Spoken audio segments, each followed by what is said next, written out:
New merch. Buy the merch. Okay, so I'm finally getting around to my Ghost of Tsushima review, and I know it's late. I know the ship sailed for most viewers in terms of whether or not they want to buy the title, but despite taking quite a bit longer than I had initially planned, I still wanted to do this review because I consider Ghost of Tsushima to be a wonderful, deserving, and frankly, an incredibly satisfying swan song for the PS4. Sticking to the review format I settled on recently, I will break this down into two halves, gameplay and story, because while in my opinion both are well above average, some areas are more or less compelling when deciding how to score the game or whether or not to make a purchase. First is gameplay. Gameplay in Ghost of Tsushima will be oddly familiar. The basic format, like so many other existing titles, is open world RPG exploration, with skill point progression based on a rudimentary XP system. That describes more games than can honestly be counted, so of course it will feel somewhat routine on the most fundamental level. But the same way a house can feel the same as a mansion, with hallways and bedrooms and bathrooms as a basic concept, one of them can be far more adorned in appealing ways, with superior decorations, polish, and any number of other additions. If the standard open world RPG is a house, Ghost of Tsushima is damn near a mansion. There will be side quests, random packs of enemies, a decent amount of traveling to and from objectives, collectibles, and other stereotypical open world RPG items that have been seen so many hundreds of times, but woven between those items will be smaller changes which help to differentiate the game from its competitors. As an example, there is the map tracker. In standard games, there is quite often a literal line to and from objectives. You basically point and click to follow a glowing dot exactly to where you need to go, or worse yet, you press a button and just run there automatically.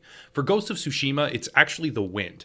This is important and one of the first things that I bring up because it will tie back in later on to the holistically cohesive nature of the entire game. But by itself, it is already a step sideways away from the linear and simplistic method of just following the dotted line. And it adds a degree of elemental control, a feeling of power, as you swipe up on the touchpad to follow gusts of wind across the island, slaying your enemies as you travel, like you are some elemental force.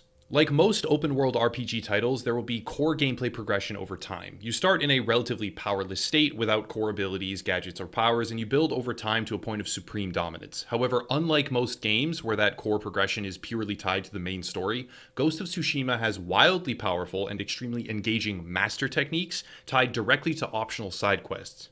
These blue quests, as I call them, due to the blue marker that they have in order to be easily distinguished on the map, these blue quests contain some of the best encounters, the most incredible set pieces, and the most powerful abilities you will find in your entire playthrough, while being completely optional. This adds to the sense of freedom. In many competitors, you can get the best armor or the best weapons from a series of side quests or side activities. That's traditionally the case, but core abilities like explosive arrows, the longbow, a flaming sword oil, or a super ability of sorts with 3 powerful slow motion tracking slashes, those will be unlocked from what is otherwise considered skippable side content. And this type of evenly distributed power progression helps make the world feel much less linear than it otherwise could have been. For actual combat mechanics, I was honestly blown away. Till the very last encounter of the entire title, quite literally the very last fight of the game, I was learning new things about how to optimize my own techniques. The system of parries and perfect parries, or dodges and perfect dodges, while unforgiving, at least on hard difficulty, which is what I played on for the most part, allow for a combat skill ceiling higher than pretty much any other open world RPG game on the entire market. This is best showcased by the duels, where you have a cinematic 1 versus 1 encounter with a number of different enemy archetypes, and where your mastery of attack cancellation, feints, parries, and dodges will be put to the ultimate test. Not only that, but the ability to switch between stances on the fly mid-combo can allow for truly skilled players to manipulate the battlefield, exploiting enemy archetype weaknesses with speed and efficiency that again has a skill ceiling higher than most other games I have ever played. The most incredible sense of skill and satisfaction comes from the fluid and sometimes even subconscious actions during these fights. You can dodge, sidestep, begin to attack with a heavy swing, see the enemy's reaction, cancel that animation, perform a parry, deflect the enemy to your side, set up another attack only to dodge their counter, and do so perfectly for a stab at the end, capping off the exchange. The way the enemies react to your feints and your swings and your position all come together to form some of the most satisfying sword combat I have ever seen. So good, in fact, certain other titles that launch in the near future will become somewhat of a chore to play, honestly, they will, knowing what can be and has already been achieved. Surrounding this core combat loop are certain abilities, extra armors, unique charms, and other additions. Really standard stuff for an open world RPG. Some of these feel overpowered, as always, some feel underwhelming, some are satisfying, some not so much. But the volume of choice is extremely high. And personally, I spec into ghost weapons, finding them to be extremely strong, but others might find that maxing out their stances and fighting large groups head on while rapidly swapping to each enemy's counter stance is the most appealing. However you choose to do it, the combat will undoubtedly be satisfying. The one negative thing I have to say about the combat with frustration and sadness is that the damn camera, can absolutely impact your experience. The camera is completely within your control, and there is no actual lock-on system in place to target specific enemies, so in one sense, the camera is yours to use, and mistakes therefore might fall at your own feet, but the way that it reacts to objects in the foreground especially, or the way that the combat pacing takes shape at times, and disallows you the opportunity to adjust it during a combo, while also moving at the same time, let's just say the camera might do some unexpected things at really inopportune times. It gets blocked or zoomed in at really weird times in the fight, and it can absolutely get you killed.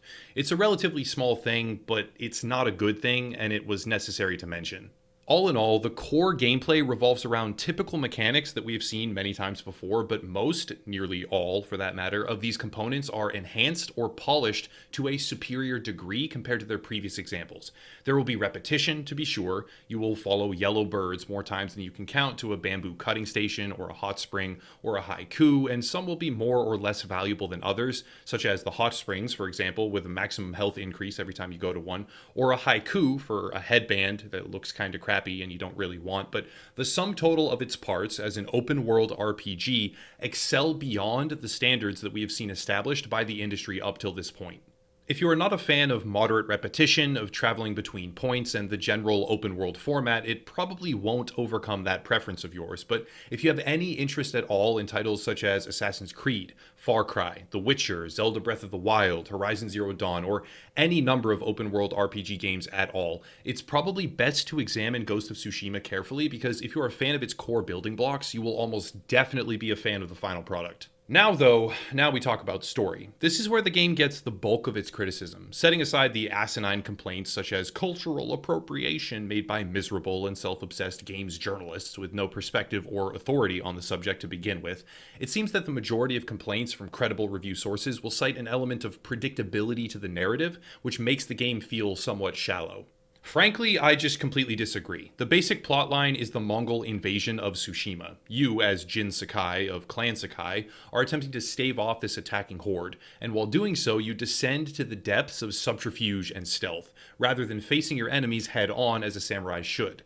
To be clear, I will not be giving out major spoilers in this review. I have shown footage from certain mini-bosses, I guess, if you consider those spoilers, or quests that have taken place at various points in the narrative, but I will not discuss nor showcase footage from the pivotal reveals. The thing is, you will probably see those reveals coming from a mile away. Perhaps not, I don't know, but I found, at least personally, that it became clear what the twist was going to be rather early on. And in a world where unpredictable death and shock value subversion are all too often glorified, anyone looking for that type of narrative here might be disappointed.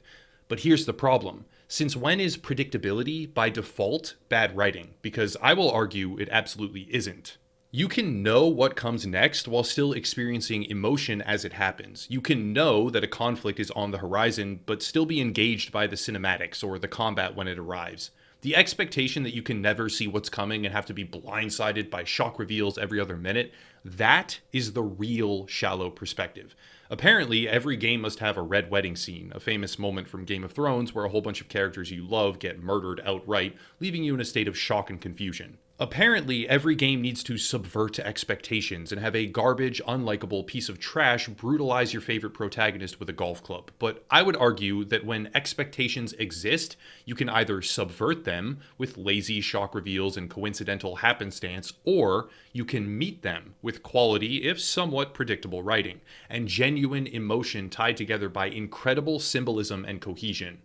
Ghost of Tsushima, in my opinion, meets expectations, and perfectly so. And while some of the major beats will seem predictable to most people, and at least one of the fights felt honestly disappointing owing to the predictable and understandable behavior of the character you are fighting against, by the true end of the game, the narrative will complete a circle that ties so much of your experience back together in a final moment. It is hard for me to understand why so many people criticize the story. Here is an example of the depth. Over the course of your travels, you will choose how to approach the combat. Some players may opt for straightforward and honorable tactics with a face-off at every turn, looking their enemies in the eye as a samurai should.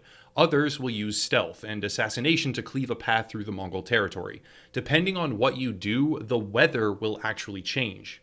The more you dishonor your clan, the more you choose to use aggressive and devious tactics to kill Mongol enemies, the more storms will pop up on the island. Disconnected from the way you can use your flute to change the weather, which is a fairly interesting mechanic by itself, the fact that your combat tactics will result in more or less thunderstorms on the island as you ride the wind to and from objectives creates a sense of cosmic rage. You are not just Jin Sakai, you are the ghost. You are the storm. You are the last line of defense between this horde and your country. Furthermore, the game's plotline is loosely based on historical events. The invasion of Tsushima did happen. It is not recreated here with pinpoint accuracy, but the core premise is real. And for better or for worse, it seems for the better, the translation of real-world events to a semi-fictitious open-world video game has managed to combine a large number of narrative and gameplay elements in order to construct something that, again, is greater than the sum total of its parts. I won't spoil the final events, absolutely not, but if you play this game, pay attention to detail, pay attention to the symbolism and environment, and pay attention to the wind especially. One complaint I do have is a sense of false choice. Throughout the story, the characters will begin to change their perception of you. This is based on your descent into the world of the dishonorable, but even when you deliberately avoid those actions, the game will still systematically move you down that path. You could play the entire time never killing an enemy from stealth, not once, always looking them in the eye, and fighting honorably every single encounter, and you would still be known as the Ghost. This is largely based on scripted campaign events, but one of the few areas where the game could improve, largely speaking, would be a broader array of reactions to your choices, rather than just a simple, you are the ghost now, pseudo-choice. Despite that small criticism, I find myself leaning towards massive praise. The game has its faults, to be sure, like bamboo oftentimes not being actual objects, so you can just run through certain bamboo stalks like they aren't even there, which kind of breaks immersion, or glitches like NPCs that may just fall from the sky over and over again or get stuck in a rock. There will be glitches here and there, they do exist, or gripes with a specific mission. I hate stealth missions where you lose if you get detected. Just let me go nuts and slay the entire camp, like how is that too hard? But overall, I find myself with very little other than praise for this game. If required to give a rating, I would give the game around a 9. Some bugs, glitches, and minor mechanical problems like the camera prevent a full 10 to be sure, but I did not have the same narrative criticism as others. If you don't really like open world games as much, it would be far lower on that scale, but all in all, I consider Ghost of Tsushima to be an incredibly successful swan song for the PS4, and a game worthy of consideration. Art does not always need to make you feel good. I have always argued this. Ghost of Tsushima is a sad story. It's not lighthearted, it's not jovial, it's dark and at times often depressing, but the impact, the meaning, and the artistry are undeniable. The soundtrack is incredible, punctuating the narrative beats with emotion and atmosphere that adds an astounding amount of value to what would otherwise be a simple cutscene. There is also Kurosawa mode, with black and white graphics, which I mostly did not use owing to the beautiful colors and vibrance of the fully visualized world, but the Kurosawa mode has its own unique value and draw for long-standing fans of the subject matter, and the full rounded depth of this game must be adequately highlighted and praised. All in all, Ghost of Tsushima is an incredible game and I am delighted to have played it. That's about it. Final side note, ever since I started the channel, I have tried to interact with the community as much as possible. Twitter DMs, Discord DMs, emails, Facebook page, etc. But it's reached a point where there are just too many things coming in. I can't keep up anymore. To solve this, I will begin using a platform called Locals, which is akin to Patreon, more on that in just a second though, and allows for community members to subscribe for $5 a month and then interact with me and each other in that space. So why am I using this now? Well, Patreon just lost a lawsuit and will now have to pay arbitration fees for a whole bunch of people that they pissed off. It'd be a whole video in and of itself. Basically, Patreon might go belly up literally at any point in the near future. It's irresponsible for me to rely on that platform at all right now, and so I need an alternative. And also, I will be using locals to post things like video scripts before and after, topic polls, discount codes, and also I will be the most active there from now on as opposed to Twitter or Discord or Facebook. I will still use those other platforms. I will still try to interact with everyone who messages me on those different, pages or profiles, but it's just too many now. So locals will be the place I interact with the core community who wants to support the channel most often. There's a link down below to join. Other links are there too, such as another gaming YouTuber to support or alternative social media, but I'll cut it there and stop rambling. As always, thank you all for watching and have a nice night.